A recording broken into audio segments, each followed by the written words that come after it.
Confusion confusion confusion तुम्हालाही असं confusion आहे का?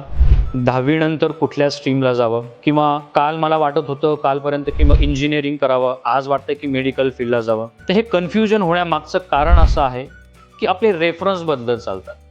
बघा, एक सोपं उदाहरण घेऊन आपण हे समजून घेऊ. मी तुम्हाला एक फिलिंग द ब्लँक सारखा क्वेश्चन दिला, SO डॅश आणि P.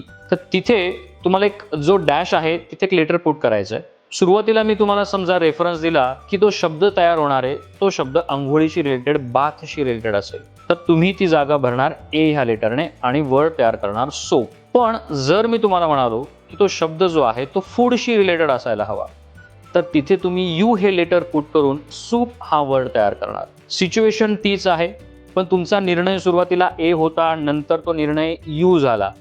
हा निर्णय कोणी घेतला? प्रथम दर्शनी आपल्याला वाटतं की हा निर्णय आपणच घेतला, पण तसं नाहीये. निर्णय जो घेतला तो बेसिकली रेफरन्सने घेतला. विद्यार्थ्यांच्या बाबतीत हेच होतंय, त्यांचे रेफरन्स बदलत चालतायत.